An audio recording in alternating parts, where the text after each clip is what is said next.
네, 반갑습니다. 방금 소개받은 김창환입니다.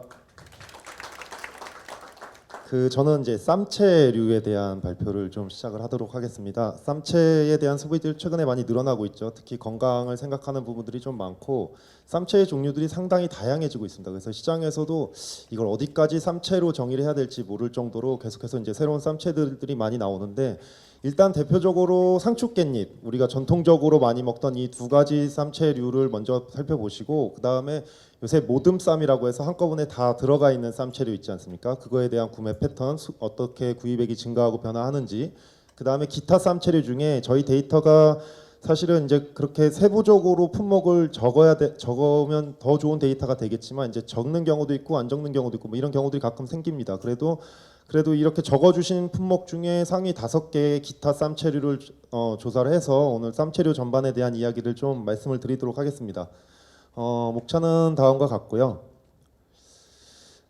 방금 말씀드린 것처럼 이제 쌈채에 대한 소비들이 계속 늘어나고 있습니다. 또 소비의 방향도 좀 다양해지고 있고요. 그 다음에 또 그러다 보니까 이제 소비자의 쌈채를 소비 때 어떻게 해야 될지 이 부분에 대한 어떤 이야기들 좀 해야 되겠는데요. 전통적으로 상추랑 깻잎과 그다음 그 외에 최근에 나타나는 어떤 쌈채류들에 대해서 좀 구분해서 볼 수 있을 것 같습니다. 전통적인 쌈채, 그러니까 상추, 깻잎, 잎들깨 같은 경우는 사실은 기존의 어떤 산지들이 거의 대부분 약간 주산지 개념으로, 주산단지 개념으로 정해져 있는 부분들도 있고, 소비자들이 거의 매년 한 번 이상은 꼭 삽니다. 최소 뭐 5회에서 뭐 10회 가까이. 그러니까 항상 구매가 많이 일어나는 거죠. 결국에는 누가 어디서 구매하는, 어떤 사람이 어디서 구매하는지 이런 것들을 좀 살펴볼 필요가 있고요. 새롭게 나타나는 쌈채들, 이제 정보나 데이터들이 그렇게 많지는 않지만 저희 소비 데이터를 가지고 어떻게 진행이 되고 있는지 간단히 좀 살펴보도록 하겠습니다. 간단하게 이제 생산 및 유통 동향을 좀 살펴보도록 하겠습니다. 상추인데요. 먼저는 상추의 재배 면적이 이제 매년 조금씩 다릅니다. 엽경채류 같은 것들이 작목 전환이 빠를 수밖에 없기 때문에 이제 재배 면적들이 조금 등락이 있긴 하지만 최근 5년간 수치를 보면 한 4,000헥타 정도 수준을 유지하고 있습니다. 특히 상추는 아무래도 선도 유지 부분들이 매우 중요하기 때문에 수도권, 대도시권에 이제 밀집해 있는 부분들이 있습니다. 그래서 경기 지역이 31% 정도 차지를 하고 있고요. 그 다음으로 최근에 이제 부산에서의 상추의 어떤 생산량들이 재배 면적이 좀 늘어나고 있고요. 논산을 중심으로 한 어떤 충남에서의 재배 면적, 그 다음 전북, 경북 순으로 이렇게 구성이 되고 있습니다. 큰 폭으로 하락하는 건 아니지만 상추 재배 면적도 이제 매년 약간의 등락이 있는 걸 좀 살펴볼 수가 있고요. 상추의 가락동의 시장 거래량을 살펴보면 반입량은 사실 꾸준합니다. 조금씩 늘어나고 있는데 이제 매년 이제 생산량, 면적들이나 이런 것들이 조금씩 거래 금액들이 이제 아무래도 그 가격이 자꾸 변동하다 보니까 거래 금액에 이제 영향을 주는 이런 부분들을 좀 볼 수가 있고요. 상추를 포함한 대부분의 역경채류들 마찬가지겠지만 3, 4월에 이제 봄이 오면서 이거에 대한 수요가 늘어납니다. 그래서 3, 4월에 어떤 생산량이 중요하고요. 여름철에 휴가 많이 가시고 여름철에 이제 소비들이 좀 많이 늘어나죠. 또 이제 여름철 수요 증가도 있지만 사실 이제 지금이죠. 이렇게 한참 더울 때 역경채류 생산량이 일시적으로 좀 떨어집니다. 그러다 보니까 아무래도 시장에서의 가격들이 변동이 되는 부분들이 있습니다. 다음으로는 깻잎인데요. 깻잎은 아마 그 모든 품목을 다 합쳐도 주산지가 이렇게 명확한 품목 그렇게 많지 않을 것 같습니다. 밀양하고 충남 금산 지역으로 어떤 구분이 되는데요. 이게 두 개의 주산지가 있는 것뿐만 아니라 충남은 하절기, 경남은 동절기에 재배가 되기 때문에 1년 12달 사실 안정적으로 출하가 되는 게 아마 깻잎이라고 볼 수가 있습니다. 근데 이제 가락시장 출하 동향 같은 걸 간단하게 살펴보면 이제 거래 금액이 상당히 조금씩 늘어나고 있습니다. 반입량은 정체 내지 조금 상승하는 형태인데 거래 금액들이 늘어납니다. 그래서 최근에 보면 상추 달라고 하면 가게에서 좀 싫어하는 경우들이 있어요. 상추 가격이 좀 많이 올라가는 부분들이 있죠. 근데 이 소득이 뭐 철저하게 생산자한테 돌아가느냐 이런 부분들은 좀 더 이제 조사를 하고 뭐 연구를 해봐야 될 부분들이 있지만 아무래도 최근에 어떤 그 상추 가격들이 오름세에 있다라는 부분들은 좀 살펴볼 수가 있고요. 나머지 이제 기타 쌈채류들입니다. 이제 뭐 청경채, 치커리, 케일. 제가 오늘 말씀드릴 때는 이제 쑥갓하고 호박잎, 청경채, 치커리, 케일 이렇게 총 5개의 말씀을 드리고 싶은데 쑥갓 같은 경우는 전통적으로 많이 먹었죠. 그래서 거래량 자체가 뭐 이렇게 크게 변동은 없지만 청경채, 치커리, 케일 같은 경우는 최근에 시장 반입량도 좀 많이 늘어나고 있습니다. 또 뭐 다른 걸로 보면 겨자잎, 당귀, 비타민 좀 다양한 쌈채류들이 시장으로 들어오는데 다만 이 시장에 반입되는 것 중에 전체 첨가 물량 중에 1%가 넘는 품목들은 없는 거죠. 그러니까 매우 아직 시장은 작은 형태, 작은 상황에 있다라는 것들을 좀 볼 수가 있습니다. 그래서 요거 간단하게 요 보면 이제 파란색이 청경채인데요. 청경채 반입량이 늘어나는 부분들 볼 수 있고요. 치커리도 늘어나고 케일 같은 거 아직 좀 많이 적지만 그래도 매년 이제 증가하는 형태를 우리가 좀 볼 수가 있습니다. 그래서 상추 깻잎 전통적인 쌈채는 아무래도 좀 감소되거나 정체하는 부분들이 있어요. 왜냐하면 다양한 다른 이제 대체할 수 있는 쌈채들이 나오기 때문에 그런 현상들이 좀 나타나고요. 그래서 이제 다양한 형태의 어떤 쌈채들이 나오지만 다만 이게 아직까지는 지금 대부분의 이제 쌈채 농가들이 다품종 소량 생산을 하고 있습니다. 그래서 이런 형태를 유지하는 게 좋을 거라고 생각이 들고요. 어떤 특정 품목의 시장이 커지지 않은 상태에서 그 품목에 이제 예를 들어서 올인을 하게 될 경우에는 위험 리스크가 워낙 크기 때문에 현재 대부분의 형태를 가지고 있는 어떤 다품종 소량 생산이 유리할 것이다라고 좀 살펴볼 수가 있습니다. 그럼 저희 데이터를 가지고 좀 살펴볼 필요가 있습니다. 어떻게 구입액이 증가하고 변화하고 움직이는지 이런 부분들을 좀 살펴보겠는데요. 먼저 상추입니다. 상추의 구입액이 조금씩 줄어들고 있는 형태긴 합니다. 그래서 상추를 구매하는 구매자 수, 구입액 수도 줄어들고 있고 구매 빈도도 줄어들고 있지만 그렇다고 해서 이제 상추가 뭐 이렇게 지는 품목이냐 그런 게 아니라 지금 제가 설명해 드리는 전체 쌈채류 중에 가장 월등하게 구입액이 높은 건 여전히 상추입니다. 상추가 구입하는 구매액으로 봤을 때는 가장 높은데 최근에 약간 조금 구입액이 줄어들고 있는 형태를 보이고 있다라는 것을 볼 수가 있고요. 약간의 계절성을 띱니다. 상추 같은 경우는 이제 이 연도별인데 연도별로 보도 아까 말씀드렸던 3, 4월과 여름철에 일시적으로 어떤 이제 구입액이 늘어나는 형태, 아까 설명드린 것처럼 여름철 수요라든지 3, 4월에 엽경체류에 관련된 수요들이 늘어나면서 이런 형태들을 좀 보이고 있고요. 다음으로 깻잎입니다. 깻잎이 좀 꾸준하고 구매 빈도도 조금씩 늘어나고 구입액도 조금씩 늘어나는 형태입니다. 그래서 깻잎은 사실은 가격 등락도 그렇게 크지 않은 품목 중에 하나이기도 하기 때문에 어떤 구매액도 일정하게 유지되고 있는 것들이 깻잎의 구입액 추이로서 살펴볼 수가 있고요. 말씀드린 것처럼 그러다 보니까 연도별로 사실은 구입액 차이가 크지가 않습니다. 거의 이제 다 붙어 있죠. 다만 이제 또 특정 시기 이제 여름철에 일시적으로 좀 수요가 증가하고 구입액이 늘어나는 형태들 이런 형태들은 있지만 전반적으로 특히 연도별로 등락이 크지 않다라는 부분들이 깻잎이 가지고 있는 좀 대표적인 특징이라고 볼 수가 있습니다. 제가 오늘 드리고 싶은 것 중에 이제 좀 크게 키워드를 잡고 싶은 게 이제 모듬쌈입니다. 모듬쌈에 대한 시장이 좀 커지고 있는 형태인데요. 우리가 기존에 사 먹던 사람들이 어느 날 더 사 먹는 것보다 안 먹던 사람들이 구매하기 시작하는 것들 이 부분들이 이제 시장의 파이를 키운다라고 볼 수가 있는데요.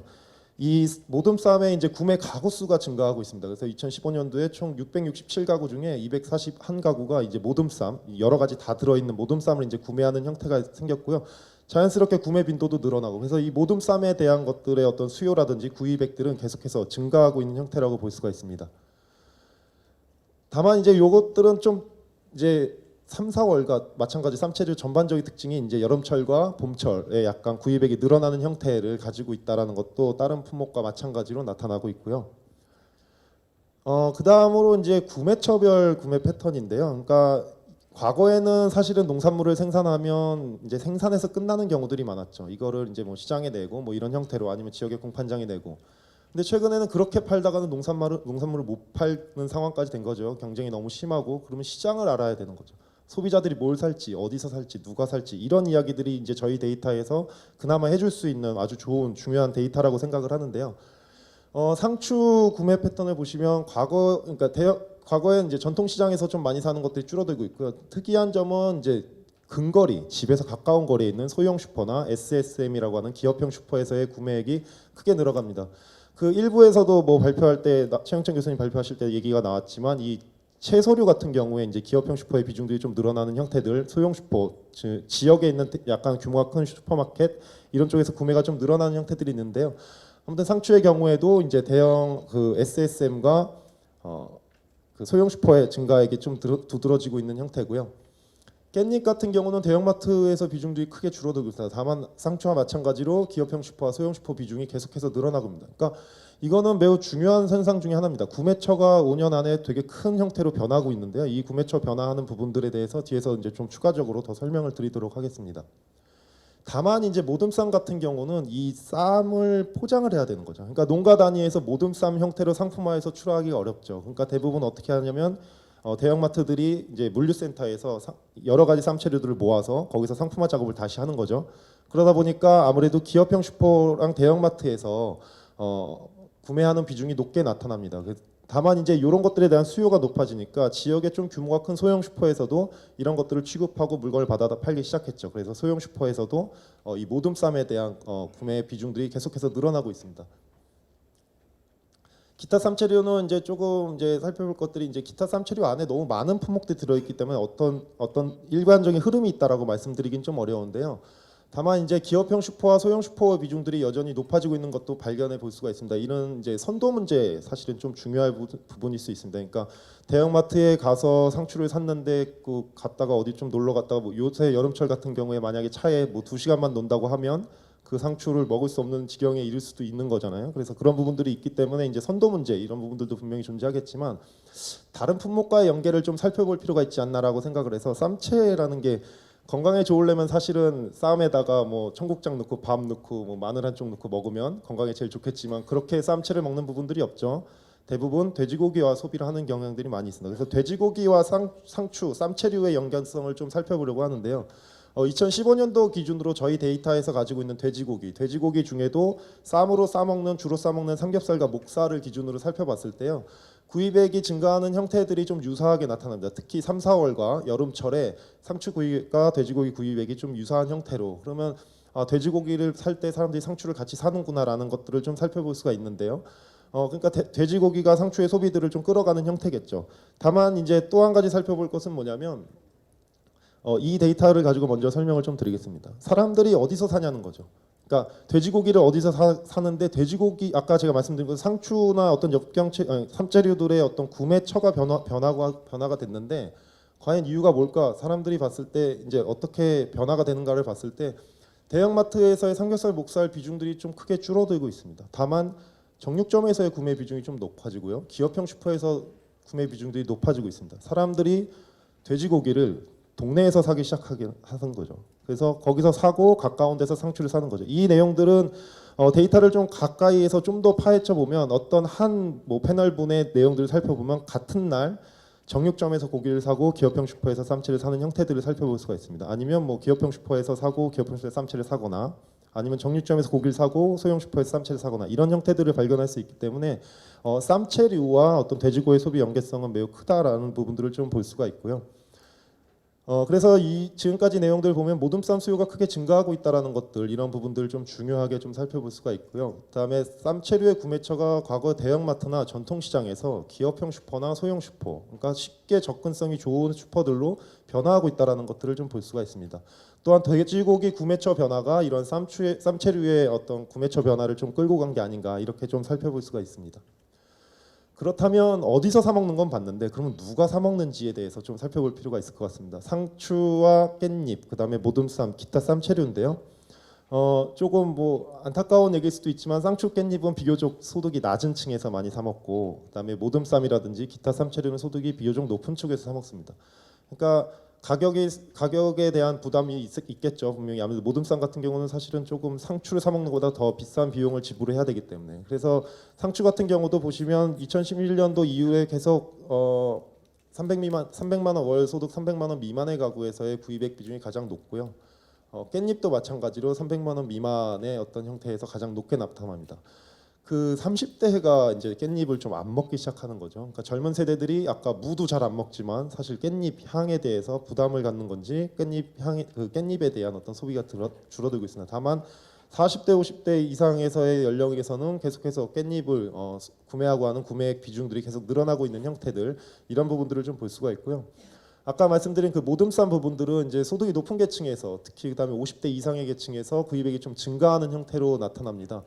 그러니까 상추나 깻잎 살 돈으로 모둠쌈을 사는 형태가 되는 거죠. 그래서 상추나 깻잎의 어떤 구입액은 줄어들고 모둠쌈 형태들을 많이 진행되고 있는데요. 가구원 슬로별로도 살펴보면 2인 가구에서 구입액 증가가 좀 늘어나고 이런 형태들 특히 50대 이상이면서 2인 가구고 또 소득이 어느 정도 일정 수준 이상인 부분에서 이런 쌈채 모둠쌈 형태를 좀 선호하는 것으로 나타났습니다. 그래서 데이터를 보시면 그 소득이 높으신 분 쪽, 그 다음에 60대 이상 2인 가구 이런 쪽에서 구입액이 높게 나타나는 부분들을 좀 살펴볼 수가 있고요. 그 2인 가구에서의 구입액이 높은 거는 사실은 그거 한 봉지 사면 충분히 먹으니까 그렇죠. 만약에 가구원 수가 5명, 4명 그걸 여러 개 사는 차라리 낱개로 사는 게 훨씬 쌀 수 있으니까 아무래도 2인 가구가 늘어나면서 이런 쪽에 대한 수요나 어떤 구입액이 늘어나고 있는 것들을 좀 살펴볼 수가 있습니다. 기타 쌈채류 마찬가지로 좀 다양한 쌈채류에 대한 소비 능력들, 구입할 수 있는 구입 능력들, 구입 의향들 이런 것들이 높은 게 아무래도 소득이 높은 계층에서 그렇게 나타나고요. 50대, 60대 이상이 좀 더 이제 건강을 중시하는 형태이다 보니까 좀 다양한 형태의 쌈채류들을 좀 먹는 형태를 볼 수가 있습니다. 그래서 상추와 깻잎은 소득이 좀 낮은 계층에서, 그 다음에 모듬쌈이나 기타 쌈채류는 좀 소득이 상대적으로 높은 계층에서 구매를 많이 하는 편이고요. 깻잎은 40대 이상에서, 그다음에 모듬쌈의 경우 50대 이상에서 2인 가구 고소득 계층에서 구입액이 좀 높게 나타나고 있습니다. 그래서 소득이 높은 편이면서 건강을 중시하는 사람들이 다양한 쌈채에 대한 소비들을 하기 시작했다, 이런 것들을 좀 살펴볼 수가 있습니다. 마지막으로 그러면 그 5개 기타 쌈채류에 대해서 좀 간단히 좀 살펴보도록 하겠습니다.